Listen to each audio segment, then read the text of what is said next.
Noches a todos. Primero pues le doy muchísimas gracias al Señor por la oportunidad que nos da de reunirnos, y a todos ustedes por hacer el esfuerzo de estar aquí. Yo sé que todos ustedes son personas muy ocupadas, especialmente los esposos y también algunas de las esposas, y no quiero decir que las otras son desocupadas, pero las otras, muchas de las otras pues son muy frecuentes aquí en la casa. Y antes de comenzar, pues yo quiero pedirle al Señor su santa palabra para que vivamos esta reflexión, que es una reflexión sobre el matrimonio, sobre la vida en pareja, sobre la vida en comunidad, que es la misma familia, y también una reflexión sobre la vida que hemos vivido durante este año en familia. Y les voy a leer del libro del Apocalipsis, del capítulo 2, en el versículo 1, y dice: Carta a la iglesia de Éfeso. Al ángel de la iglesia de Éfeso escríbele: esto dice el que tiene las 7 estrellas en la mano derecha, el que anda por en medio de los 7 candelabros de oro. Conozco tus obras, tu fatiga y tu paciencia, que no puedes soportar a los malvados, y que has puesto a prueba a los que se dicen apóstoles y no lo son, y los encontraste mentirosos, que tienes paciencia y has sufrido por mi nombre sin desfallecer. Pero tengo contra ti que has perdido la caridad que tenías al principio. Recuerda, por tanto, de dónde has caído. Arrepiéntete y practica las obras de antes. De lo contrario, iré a donde estás tú y desplazaré tu candelabro de su sitio, a no ser que te conviertas. Sin embargo, tienes esto en tu favor: aborreces las obras de los nicolaitas, que yo también aborrezco. El que tenga oídos, oiga lo que el Espíritu dice a las iglesias. Al que venza le daré a comer del árbol de la vida que está en el paraíso de Dios. Palabra de Dios. Pues como principio, yo quiero localizar esta reflexión en el sacramento del matrimonio. Pues sé que cada uno de ustedes aquí presentes es un sacramento matrimonial, vive un sacramento matrimonial, y por lo tanto podemos hablar en un lenguaje específico, porque no estamos aquí con gente que esté fuera de la iglesia, fuera de los sacramentos, y que tendríamos que evangelizar, sino que son gente evangelizada y con conciencia de la iglesia. Y por eso pues al principio de la reflexión lo quiero centrar en eso, en la iglesia. Y voy a leer brevemente esto que ustedes lo han oído muchas veces, pero que nos refresca. Dice, es el catecismo sobre el sacramento del matrimonio, en unos 2 o 3 pasajes. Y dice: la alianza matrimonial por la que el varón y la mujer constituyen entre sí un consorcio de toda la vida, ordenado por su misma índole natural, al bien de los cónyuges y a la generación y educación de la prole, fue elevada por Cristo nuestro Señor a la dignidad de sacramento entre bautizados. Y el matrimonio como plan de Dios. Dice: la Sagrada Escritura se abre con el relato de la creación del hombre y de la mujer a imagen y semejanza de Dios, y se cierra con la visión de las bodas del Cordero.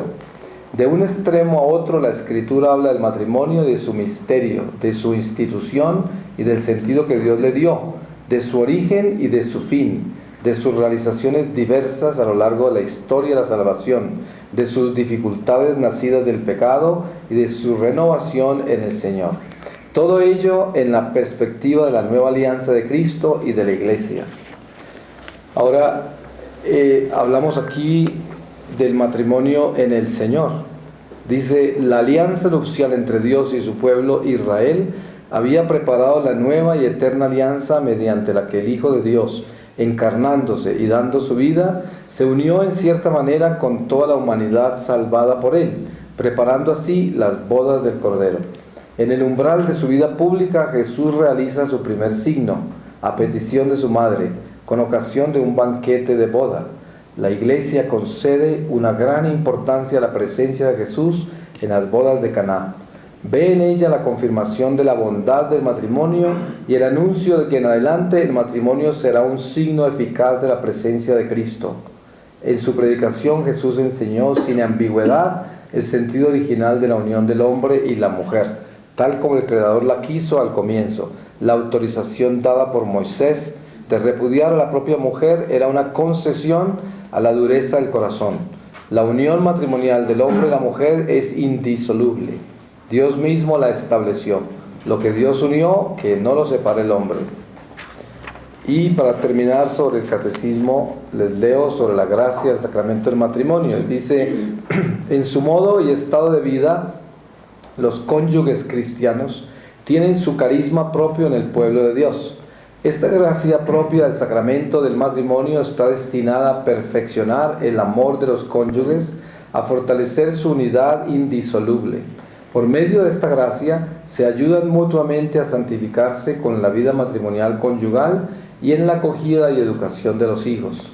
Cristo es la fuente de esta gracia, pues de la misma manera que Dios en otro tiempo salió al encuentro de su pueblo por una alianza de amor y fidelidad, ahora el Salvador de los hombres y esposo de la Iglesia, mediante el sacramento del matrimonio, sale al encuentro de los esposos cristianos. Permanece con ellos, les da la fuerza de seguirle tomando su cruz, de levantarse después de sus caídas, de perdonarse mutuamente, de llevar unos las cargas de los otros, de estar sometidos unos a otros en el temor de Cristo y de amarse con un amor sobrenatural, delicado y fecundo. En las alegrías de su amor, de su vida familiar, les da ya aquí un gusto anticipado del banquete de las bodas del Cordero.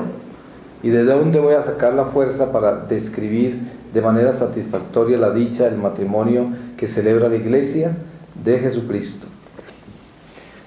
Pues esta es la presentación breve que hace la Iglesia dentro de muchísimas partes del catecismo sobre el matrimonio.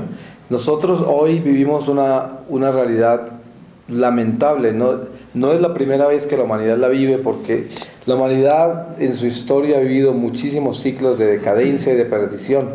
¿Y cuántos imperios no han caído? Imperios inmensos, porque perdieron todos los valores y la relación con Dios. Y obviamente el fin de esos imperios siempre la destrucción total. Y hoy yo no creo que sea un secreto para nosotros de que tenemos una crisis muy grande en la familia y el mundo se ha consumido los valores y las tradiciones sagradas, la relación con Dios. Y cuando hablamos con matrimonios católicos como ustedes y nos reunimos nosotros para reflexionar en nuestra responsabilidad, no solamente entre nosotros como matrimonio, sino con la comunidad a donde Dios nos ha colocado como responsables, porque nosotros somos responsables de todas las personas que viven alrededor de nosotros, aún las que no conocemos. Especialmente, pienso yo, con lo que yo recorro alrededor del mundo constantemente, dentro de todas estas sociedades católicas y otras también que no son de la Iglesia, me doy cuenta que cada año, cada vez entre más recorro, más se pierde esa relación matrimonial en Dios. El hombre cada vez, para poder negociar la vida que va adoptando por sus metas materiales, se va alejando más de Dios para poder comprometerse más con sus metas naturales. Y entonces a Dios lo pone en un segundo plano y lo adopta religiosamente. Y entra en el fariseo, que es una persona muy religiosa por la ley, pero nada de espíritu. El amor no lo tiene ahí, sino que tiene la ley. Y descarga el libro de la ley, pero no tiene amor. Como decía la carta esa del Apocalipsis a esa iglesia, que decía, tengo una sola cosa contra ti, y es que perdiste la caridad. Porque el celo por las cosas buenas, el celo por la obediencia a Dios, el celo por las cosas correctas, el celo por la honestidad, la rectitud es muy importante. Pero eso no vale nada al final si no hay caridad, porque si ese celo se lo vamos a descargar a los demás como una ley para juzgarlos con ella, perdimos la caridad y entramos en el fariseo, porque andamos a toda hora con un libro en la mano, buscando la caída del otro y se lo descargamos y sin caridad. Y eso es lo que hacían los fariseos. Los fariseos siempre estaban buscando la caída de todo el mundo y andaban con la ley en la mano. Entonces, lo que el Señor nos pide a nosotros, que de una forma u otra el Señor nos ha llamado a vivir en orden, en el orden sobrenatural, porque está ya por encima de la vida natural, que la vida natural es simplemente una búsqueda de las comodidades materiales, una búsqueda de las metas en el mundo, una búsqueda de tener paz y concordia entre los hombres, sin importar qué relación tenemos con Dios. Esa es la vida natural, que es una vida, pues obviamente que es dada en principio a todo hombre, pero la vida sobrenatural es adoptar la vida natural como algo que Dios nos dio, como una responsabilidad, pero siempre y cuando todo sea regido por la vida sobrenatural, que es Dios, el Espíritu de Dios, que es lo que falta hoy, porque no hay temor de Dios. Entonces, el temor de Dios es señalado como un fanaticismo hoy, porque el que teme a Dios es perseguido como fanático, es lo más común. Fíjese que yo hace poco estuve el año pasado en una misión de Cuaresma en una iglesia en Ohio, y resulta que esta iglesia en Ohio estaba celebrando en ese momento 35 niñas que estaban consagradas en su virginidad, y tenían la más joven tenía 18 años en ese momento, la mayor tenía 25 años, eran vírgenes todas, ¿no? Y resulta que esa iglesia, por muchos años de tradición, han celebrado la virginidad hasta el matrimonio. Y es algo pues que no es nada nuevo y que es la ley de Dios encima de todo, y son tradiciones sagradas, pero que hoy es un escándalo para muchas personas. Y estas personas, dentro de la misma parroquia, en este momento, estaban consideradas fanáticas. Ustedes pueden imaginar, porque estaban celebrando su virginidad. Entonces, una situación muy triste, porque el obispo, que fue el que inició eso, y ya es un obispo anciano, estaba muy triste ese día predicando la oposición que había a celebrar la virginidad de esas niñas, porque decían que estaban intimidando a aquellas que habían perdido la virginidad, y que entonces las hacían sentir como si fueran pues malas, ¿no? Y resulta que ese no era el sentido de celebrar la virginidad. Simplemente estaban celebrando los valores, estaban celebrando las tradiciones sagradas, pero en ningún momento se quiso acusar al que había caído, al que había cometido un error, al que no había podido mantener la virginidad, porque no se trata de que cuando yo predico valores no va a juzgar al que ha perdido los valores, o al que está viviendo una vida pues más mediocre, o una vida que no está completamente entregada a Dios y todavía no hay una conversión real, o una vida que no tiene compromiso ni un lado ni el otro. Cada ser humano tiene como un estado de vida que lo va manejando de acuerdo a lo que le dicta su corazón, y es una responsabilidad personal que Dios nos dio, el libre albedrío. Yo tomo decisiones y yo soy responsable de esas decisiones, y de eso tengo que edificar mi vida. Pero resulta que en la sociedad que vivimos hoy, la religión la adapta a la persona a la sociedad, no la sociedad a la religión. O sea, hoy vivimos al revés. Antes el hombre vivía con la iglesia y de acuerdo a la ley de Dios vivía la vida. Hoy la iglesia tiene que adaptar a la vida. Entonces, en la doctrina social de la iglesia de Benedicto XVI, por ejemplo, no es que sea una doctrina nueva, porque él nos está saliendo de la doctrina social de la iglesia que tenemos hace tantísimos años, ya muy bien descrita y señalada perfectamente en un tomo así de grande, que tampoco es que sea gigantesco, pero está resumida la posición de la iglesia en todas las áreas de nuestra vida en comunidad, de esta sociedad en que vivimos hoy. Y la doctrina social en Benedicto XVI presenta como esencia del matrimonio la obediencia a Dios primero, no la obediencia al mundo primero, porque hay una justificación de que el hombre debe adaptar la religión a la sociedad, y por eso estos teólogos modernos hoy han salido con todas estas avenidas nuevas a cada sacramento, a cada mandamiento. Ustedes saben que el vivir en unión libre hoy es justificado por muchos teólogos modernos. Hay iglesias católicas donde reciben a toda la gente que vive en unión libre y les dan la justificación, la comunión espiritual. En algunos casos les dan la Eucaristía, en muchos casos. Y eso va contra todas las enseñanzas de la iglesia, el evangelio, va en contra de todo. Pero si usted va y les dice lo contrario, lo sacan de allá por fanático. Porque esto no es lo que el hombre quiere escuchar. Porque quieren decir, Dios es misericordioso.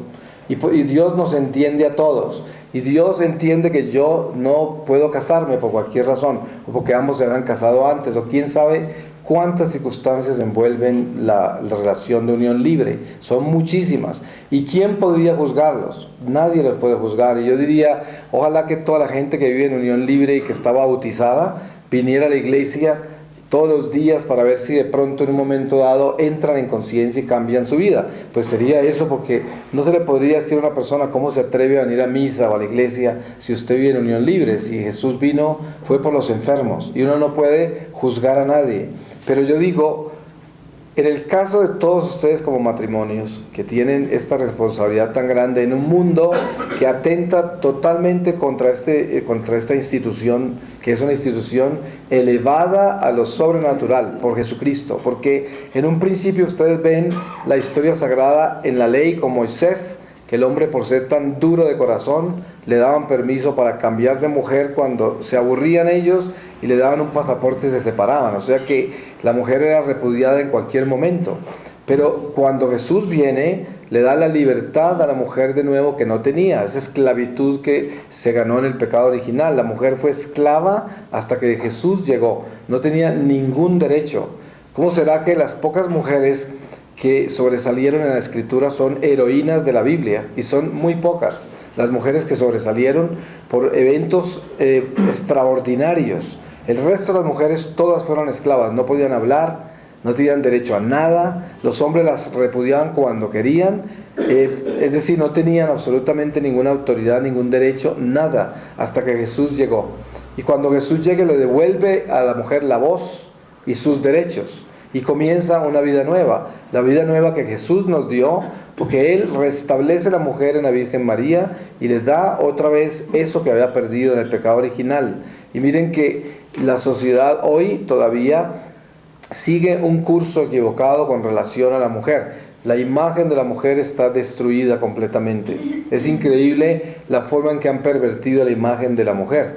Es decir, la posición de la mujer en la sociedad de hoy es una posición de objeto.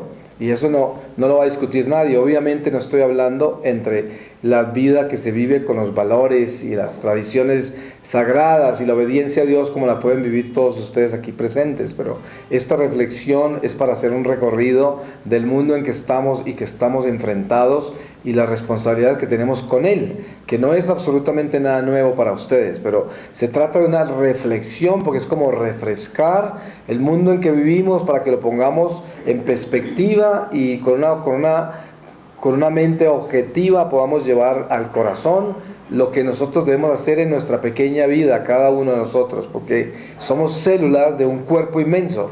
Pero la responsabilidad nuestra está en esa célula y no en el cuerpo entero. Porque si somos células saludables, le damos salud al cuerpo entero. Y a Dios no nos llamó a darle la salud al cuerpo entero, sino nos llamó a darle salud a la célula que nos confió. Y por lo tanto esa célula se convierte en salud para todo lo demás.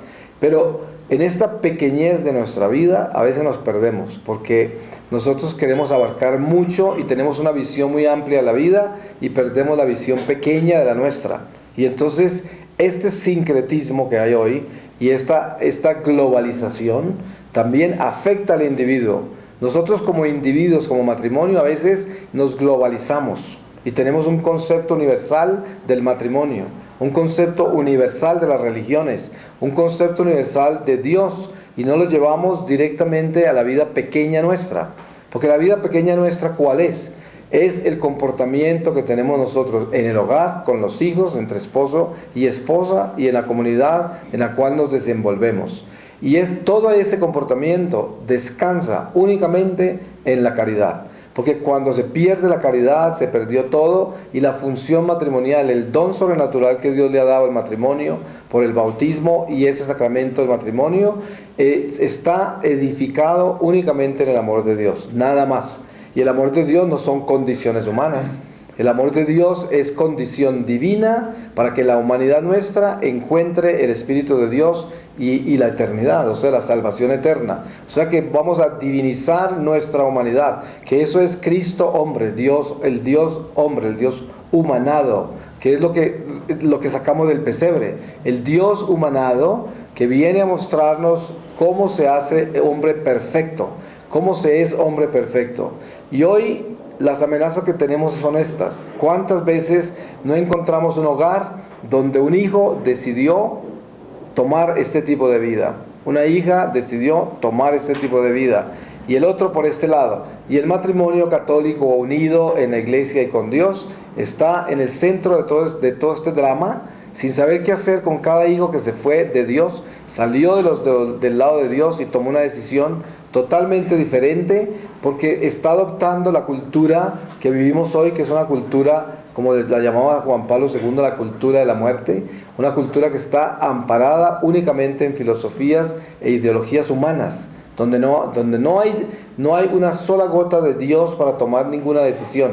Entonces es muy común encontrar en una familia buena, una familia de padres que han hecho las cosas como debían hacerlos y pertenecen al Señor, y encontrar hijos que tomaron decisiones que no concuerdan con esos padres. Y mucha gente se pregunta, a mí me pasa muchísimo en el apostolado que yo vivo todo el tiempo, de parejas que vienen a hablar conmigo, a preguntarme qué sería lo que nosotros hicimos mal. ¿Cómo es posible que tenga una hija lesbiana que se va a casar con otra mujer? ¿Cómo es posible que tenga un hijo homosexual que ya se fue con otro hombre? ¿Cómo es posible que mi hija se volvió hinduista, que el otro se volvió? Y son cosas así. Y son tan difíciles, tan complicadas.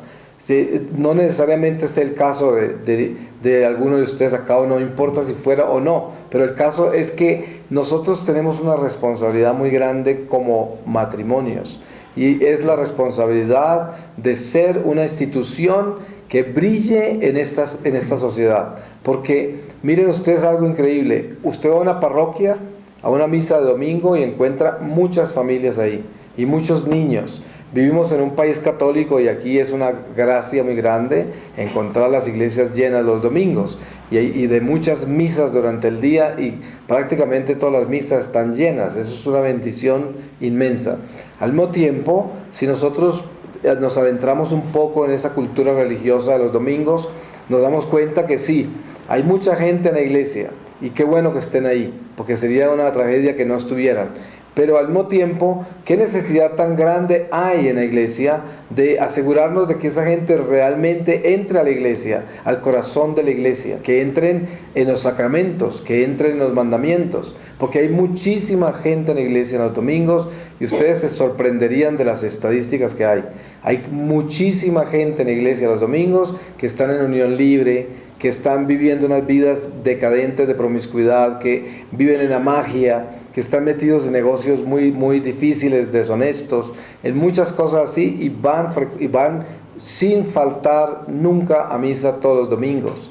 Mucha gente de esa inclusive comulga y no tiene ninguna relación con el sacerdote, no quieren acercarse a Dios directamente como iglesia, sino que participan en la iglesia en una forma que podríamos llamarla casi supersticiosa. ¿Y de dónde viene la reflexión que estamos haciendo para los matrimonios en este momento?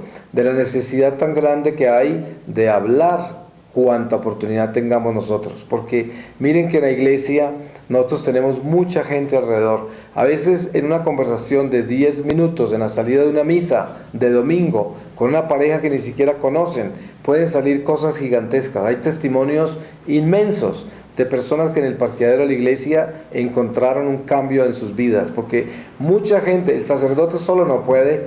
El sacerdote, nosotros pertenecemos a la parroquia de San Norberto, del Padre Marino. El Padre Marino es un sacerdote muy directo en sus cosas, ¿no? Predica blanco y negro, él no está, es algo que yo le admiro a él, no lo podría llamar yo, que ni podría certificar el Padre Marino es un santo, no, porque es un ser humano como nosotros, como ninguno de nosotros podríamos decir eso tampoco, pero sí podemos decir de que el celo por la iglesia debe tener una dimensión muy diferente al que tiene hoy, porque es que nosotros los católicos nos distinguimos por no expresar nuestra fe. por no comunicarla, por no compartirla. Y cada uno se vuelve tan políticamente correcto y tiene tanto respeto humano que cada uno es una isla, entonces nadie le interesa comunicarse con el otro porque deja la vida del otro. Cada uno hace lo que quiere y yo no tengo por qué meterme con la vida de los demás. Ese es el tipo de sociedad en que estamos nosotros. Ustedes se dan cuenta que a veces un edificio de 30 apartamentos es muy fácil que ni siquiera que 2 o 3 personas apenas de todo el edificio se comuniquen entre ellos. Los demás de repente se comunicarán en las cosas legales del edificio, pero no más, no hay comunicación, ni ningún interés de comunicarse tampoco, pero absoluto, son islas en toda parte. Y bueno, eso no lo vamos a cambiar nosotros porque es una sociedad que se ha desarrollado de muchos años y nos hemos convertido en eso y no podemos pretender cambiarlo de la noche a la mañana. Pero yo estoy hablando desde el espíritu. Esta no es una conferencia sobre psicología humana, ni tampoco sobre técnicas de autosuperación, ni tampoco esta es una terapia ocupacional para que nosotros podamos ser mejores esposos y esposas, sino una reflexión espiritual para darle más profundidad a la responsabilidad que tenemos nosotros como individuos, como pareja, como comunidad, como hijos de Dios en esta familia humana en general. Y yo digo, en estas misas de domingo, un matrimonio que vive la vida sobrenatural de Dios, que es la obediencia a Dios de verdad, donde uno no tiene miedo de testificar su fe, aunque le digan lo que le digan, aunque los llamen lo que lo llamen, sino que uno no tiene miedo de acercarse a una persona a hablar, a compartir, así sea hablar del clima, pero si en ese momento esa persona expone su condición de vida y le comunica a uno que están viviendo en unión libre, cualquier cosa que pase así, en cualquier situación que están, esa es la oportunidad de oro para uno evangelizar y hablar. Porque yo pienso que nos falta eso. Seguramente la mayoría de ustedes lo harán ya. Sin embargo, esto es algo que nosotros debemos considerar verdaderamente. ¿Por qué? Primero, no con el ánimo de sembrar temor, sino con el ánimo de tener temor de Dios. Y en ese sentido, ¿cuál sería el temor de Dios? Nosotros somos apóstoles, cada uno de nosotros, y somos llamados a hablarle de Dios a la gente, porque no hay nada más importante en nuestra vida que hacer eso. Y fíjense ustedes, los protestantes viven todo el día haciendo eso, en todas las esquinas. Usted ve un testigo de Jehová, gente de cualquier culto de esos, y lo único que hacen todo el día es hacer eso. Eso no es lo que nosotros tenemos que hacer, porque no hay necesidad de irse uno a invadir la privacidad de la gente, como lo hacen muchos de las sectas, y a atormentar a la gente con sus cosas. Pero lo que yo digo es que a nosotros nos falta es todo eso, o sea, es que no tenemos casi nada de eso. Y somos católicos porque Dios lo quiere, y la Iglesia Católica está viva porque Dios lo quiere, porque si fuera por nosotros se hubiera acabado la Iglesia ya, hace tiempos. Mire que nosotros en las últimas estadísticas que tiene el Vaticano, nosotros somos 1.3 billones de católicos en el mundo. Esto es la iglesia más grande que hay en el mundo. Hay más musulmanes, pero los musulmanes están divididos en 4 facciones y no están unidos, pero para nada. O sea que ellos nunca sumarían los números que tenemos nosotros. Hay mucho protestante, pero están divididos 50.000 denominaciones. Entonces tampoco son una iglesia que podríamos decir una iglesia. La única iglesia que tiene ese número es la nuestra, que es algo inmenso, gigantesco, porque piensen, son un poco más de 6 billones de habitantes, tenemos una gran cantidad, pero miren, si nosotros fuéramos los católicos que Dios nos llama a ser, otros serían los números, porque nosotros somos ese número por gracia de Dios, porque la mayoría de los católicos no hacen nada para que la iglesia esté viva. Le darán plata al cura para que mantenga la iglesia, ayudarán por ahí los pobres, de repente en un momento dado se asocian a algún movimiento pastoral aquí y allá, pero de ahí a ser misioneros, evangelizadores, a dar un ejemplo de vida, comunicando la fe en cualquier oportunidad, en cualquier lugar, de ahí sí nos falta mucho a nosotros. Y esto es lo que no está despierto. Y por eso, el ejemplo de dónde viene. Miren, hoy la familia está constituida más que todo para llevar el hijo al mundo, ¿cierto? Y producir en el mundo. Pero ahí se ha perdido la parte espiritual de eso. La parte espiritual, ¿cuál es? Nosotros tenemos que llevar los hijos a ser familia en el mundo, pero siendo familia de Dios. Y siendo familia de Dios, ¿qué es? Tenemos que testificar la fe, como es, ¿no? Evitando el fanaticismo, las obsesiones, porque ustedes saben que dentro de todo este contexto religioso hay peligros, hay muchísimos peligros. Ustedes se dan cuenta que una persona puede vivir muchos cambios en la vida y en un momento dado se puede amparar en la religión como escape. Eso sucede mucho. A nosotros nos pasa mucho de eso. En las parroquias está lleno de gente así. Hay muchísima gente. Los sacerdotes les toca vivir eso con frecuencia. Personas que se obsesionan con la fe porque en un momento dado se prenden de ella de alguna forma para escaparse. Otros que verdaderamente tienen una vocación y sienten ese celo por Dios. Otros que realmente utilizan la iglesia como una terapia. Entonces hay personas que viven de grupo en oración y grupo en oración, y el rosario y todas las devociones, las tradiciones son como igual que ir a una sesión de reiki, de yoga, son como terapias que les traen paz y les lo relajan y les quitan el miedo, y de esto hay muchísimo. Hay cantidades de gente que utiliza la religión como terapia, y muchísimas personas van a la iglesia y utilizan la iglesia, la religión como terapia, porque hay gente que son como pordioseros. La iglesia solo van a pedir, nada más, van a llorar, nada más, pero nunca van a la iglesia porque tienen ese amor a Dios, como quien viene a visitar a los padres. Viene a visitar a los padres y viene a compartir con ellos, a amarlos, a pasar un domingo con los papás y estar contentos sin estar pensando en la herencia que la van a dejar, sin estar pidiéndole siempre un favor ese domingo o con segunda intención voy a visitarlo porque me van a ayudar en esto y voy a llorar y a contarles todas las cosas. A ver, siempre soy el drama que llega donde los papás. Es decir, es verdad que nosotros tenemos dificultades en la vida y que esas dificultades Dios nos pide que se las llevemos a Él, pero hay personas en la iglesia que lo único que llevan a Dios es esa petición siempre. Nunca van a visitar a ese Padre Celestial por amor. Porque miren, si yo voy a visitar a mis papás un domingo, pues yo voy a visitarlos y amarlos y a compartir con ellos. Algunas veces tendré problemas y los podré compartir con ellos, pero lo más importante que yo les doy a mis padres cuando los visito, ¿qué es? Pues mi amor, mi cariño, el reconocerlos, el honrarlos como padre y madre, y voy a sentirme allá como hijo y a disfrutar la presencia de ellos que aún los tengo vivos, y Dios me dio esa gracia de tener esos papás, y es más importante ese acto que cualquier necesidad que yo tenga que pienso que ellos me puedan resolver, porque eso sería secundario. Pero en la religión nuestra hoy se encuentra muchísima gente que está en la iglesia únicamente por sus necesidades, únicamente por lo que necesita de Dios, y no porque va a visitar a Dios con amor como quien va a visitar a los padres, con amor. Y estas son cosas que faltan en la iglesia, y hay mucha gente de esa, muchísima. Fíjense en todas las devociones populares, por eso tienen tanta fuerza las sectas contra nosotros. En las devociones populares, muchísima gente utiliza las devociones populares casi como un amuleto. La prueba está que yo cuando viajo de misionero por muchos sitios, la gente se me acerca y me dice: Señor, usted que tuvo esa experiencia y que ha vivido todas estas cosas con Dios, ¿me podría recomendar una novena bien poderosa? Algo que, mejor dicho, que sea que el Señor no pueda decir que no. Así, ¿qué le puede responder a una persona? Porque dice: mire, es que la fe no es un amuleto, esto no son cosas de abracadabra ni cosas de esas.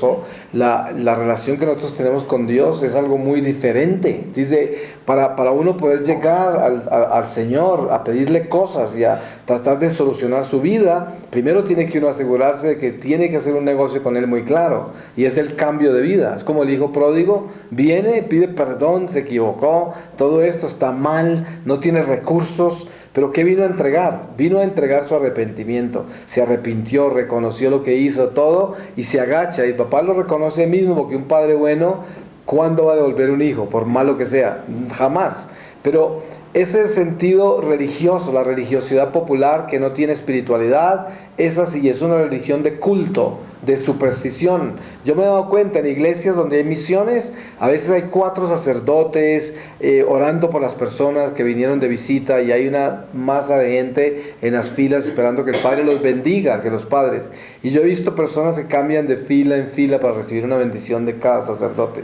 ¿Sí? ¿Se imaginan? Son como buscando poderes, amuletos, cosas, son buscando lo que no es, porque realmente aquí es donde está la señal de esa religiosidad popular que no tiene espíritu.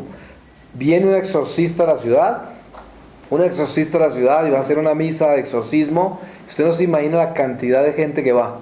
Y yo me pregunto, digo, ¿será que están endemoniados que van todos para allá? Porque si es una misa, un exorcista, ¿por quién vino él? ¿A quién vino a ayudar? ¿Cierto? A personas que tienen problemas espirituales, ¿sí o no? Porque ¿cómo no? Es decir, todos nosotros tenemos problemas espirituales, pero uno como católico debe entender qué es un exorcista. ¿Cierto? Un exorcista viene a exorcizar. Entonces, una cosa es un ministerio de liberación, otra cosa es un exorcista.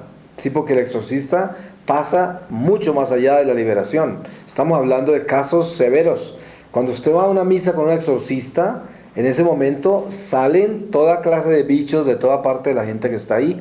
Es igual que cuando uno se entra a un lugar donde hay una cantidad de gente infectada con toda clase de virus, ¿sí? Es decir, si una persona tiene el sistema inmune bajito, es muy posible que a usted le prenda un bicho ahí en ese sitio, algún virus.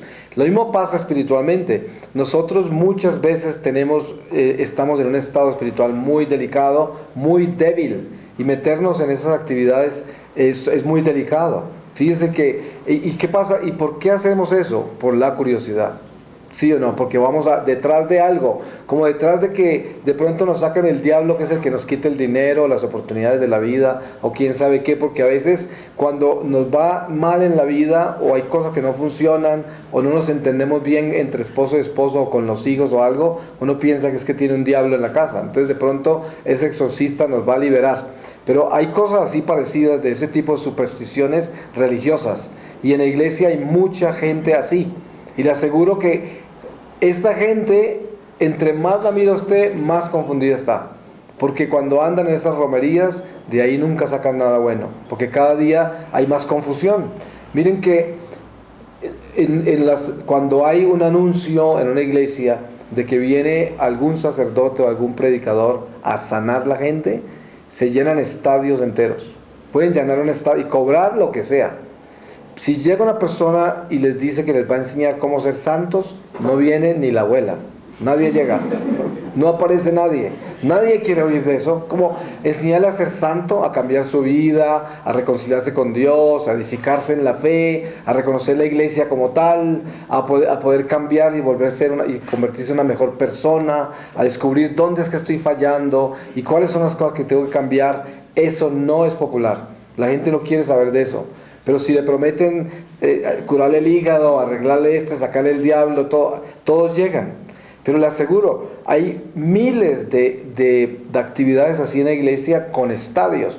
Gente que sale sanada, paralíticos que caminan, ciegos que ven, sordos que oyen, gente que se liberó de un demonio. De eso hay muy comúnmente, ocurre. A mí me ha tocado participar en cosas así, donde he ido a predicar en estadios, sitios donde ocurren cosas maravillosas. Porque Dios es fiel y si a Él lo llaman, Él acude a su pueblo y los cura y todo. Pero ustedes creen el porcentaje de la gente que se sana en esos estadios y que sale otra vez de ahí sano, el porcentaje de la gente que se convierte, ustedes quedarían aterrados de lo pequeño que es el porcentaje. La mayoría de esa gente no se convierte y los sanaron, les pasaron cosas maravillosas, porque el Señor no discrimina. Ustedes oirán testimonios increíbles, y yo los conozco, de personas que fueron a un estadio, a una misa de sanación, por ejemplo, y eran ciegos, o eran paralíticos, o quién sabe qué problema tenían, y fueron sanados allí. Y esas personas no estaban en gracia de Dios, estaban alejados de Dios por años, cosas así. Y el Señor los sanó, simplemente porque estuvieron ahí y el Señor los sanó y tuvo misericordia de ellos. Uno lo primero que pensaría es, esta persona se va a convertir seguro, porque después de un regalo de esos, el porcentaje que se convierte es increíblemente pequeño, Y bueno, yo no creo que esto sea nuevo, porque es la historia de la humanidad. Si nosotros miramos la historia de la humanidad desde el principio, nos damos cuenta que los seres humanos somos duros, somos de dura cerviz, y eso no hay nada que hacer, así somos. Pero precisamente cuando nosotros nos reunimos como esta noche a reflexionar en nuestra humanidad y también en la responsabilidad que tenemos, en la belleza que es el matrimonio, en lo lindo que es el papel del matrimonio en la iglesia, en lo lindo que es el matrimonio fiel a Dios con la familia, todos estos tesoros que Dios nos ha dado, pues simplemente reconciliamos lo que tenemos que reconciliar y nos edificamos un poco más en este edificio de Dios para que podamos dar fruto, mucho más fruto de lo que estamos dando. Porque la complacencia por las decisiones que hemos tomado de cómo vamos a vivir nuestra vida en sociedad, especialmente cuando se vive en una sociedad donde el hombre ha alcanzado una comodidad económica, una posición social, y de repente tiene unas posiciones políticas muy definidas, y además tiene una posición también filosófica con sus hijos y con la familia en general. Cuando usted tiene todo eso, en un momento dado se pierde ya la perspectiva de Dios, porque uno piensa que lo tiene todo organizado. Y en ese momento es cuando hay las más grandes fallas. Porque cuando el hombre está tan cómodo y cuando tiene todo tan organizado y tan definido, piensa que sabe ya. Y es el momento más peligroso, porque deja de escuchar, ya no va a aprender más, nadie le va a enseñar nada, porque ya piensa que sabe todo. Y ahí viene la soberbia. Y cuando entra la soberbia se pierde la amistad con los hijos, se pierde la amistad con Dios, se pierde la amistad a veces entre esposos, se pierde todo porque la soberbia nos quita a nosotros la salud espiritual. Y eso todo viene de la complacencia, que el mundo en que vivimos hoy es un mundo que está amparado en filosofías de la comodidad y encontrar metas. Tense en cuenta que el sueño americano, ¿cuál es? Las metas, ¿cierto? Fijarse una meta y pensar que ya la alcanzó para que la alcance, que es todas estas psicoterapias. Y de esto vive gran parte del mundo hoy, en esta sociedad industrializada, esta sociedad de hoy. Nosotros encontramos un ser humano que está completamente sumergido en alcanzar metas. Y esas metas son colocadas en una forma específica y exclusiva, porque jamás se podrá hacer nada que interrumpa esa meta, y todo el que se interponga en el camino de esa meta será eliminado de alguna forma. De alguna forma será eliminado, porque es un obstáculo y no se acepta absolutamente ningún diálogo sobre eso, porque esa es mi posición y la definí y nadie me la puede cambiar. Y es verdad que nosotros tenemos que tomar decisiones y hay cosas que nadie puede cambiar, como por ejemplo, si yo tomo una decisión de ser honrado, de ser caritativo, de perdonar, nadie me puede cambiar eso, porque esas son decisiones morales y además es una relación que tengo con Dios. Esa no la consideraría yo como una meta que tengo yo, sino como un deber que tengo, una responsabilidad que tengo con Dios, un temor de Dios y un camino que escogí. Entonces no es una meta. Pero las metas del mundo temporal en las que estamos sujetos en esta sociedad de hoy es cuando el hombre alcanza esas metas y considera que ya las realizó. Entonces entra el orgullo humano, que cree que esa persona tiene la razón por haber alcanzado esas metas. Entonces esas metas se le exigen a todos los demás. ¿Ves? Y ahí viene, ¿cuál es el conflicto más grande que tenemos nosotros en la comunidad de hoy? Por ejemplo, yo crecí en la sociedad de Estados Unidos, entre los americanos. Allí, ese es un mundo de credenciales, lo cual aquí también es muy común ya, porque esa es una cultura americanizada, ¿cierto? Por ejemplo, en la iglesia en Estados Unidos, para uno predicar a determinados niveles, tiene que tener un grado de teólogo. Y sin importar si uno es una persona espiritual, si está convertido, eso no importa. Pero si yo tengo un diploma de teólogo de alguna universidad en los Estados Unidos, yo puedo predicar en una iglesia y enseñar en una iglesia la teología que yo aprendí. Ni siquiera la revisan mucho y estoy predicando por mi credencial, por mi diploma. Con ese diploma yo abro la puerta.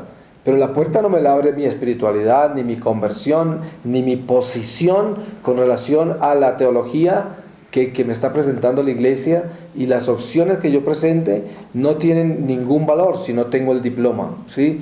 Entonces, ese tipo de vida es importante, porque de todas maneras en la sociedad nosotros necesitamos identificarnos por los esfuerzos que hemos hecho, y todos necesitamos educarnos y formarnos, y necesitamos vivir una vida digna en la cual presentamos credenciales del esfuerzo que hemos recibido, y eso se premia en nuestra sociedad por el conocimiento que tenemos. Pero cuando eso es una condición para determinar de que una persona debe subsistir únicamente a través de eso, entonces ya se perdió el norte y ya se perdió a Dios. Y eso es lo que sucede en muchísimas personas. Miren que en la sociedad americana se ha perdido absolutamente el norte de la lealtad a las cosas de Dios, simplemente porque se negociaron con las credenciales. Y esto es, ustedes se dan cuenta, por ejemplo, comunidades católicas tan importantes como EWTN.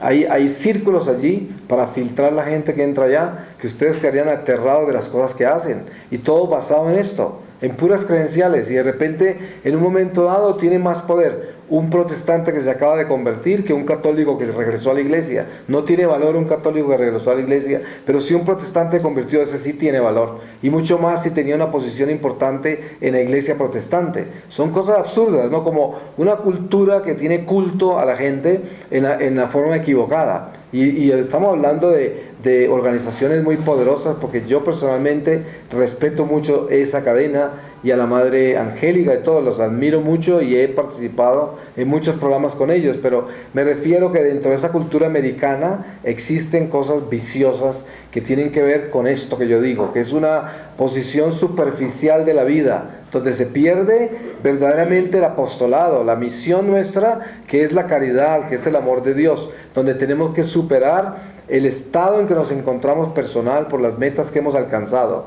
Porque miren que el hecho que yo haya alcanzado una meta en la vida, eso no quiere decir que esa meta yo tengo que considerarla como la meta para la humanidad. Porque ese es el error que se comete en todas las sociedades de hoy. Miren que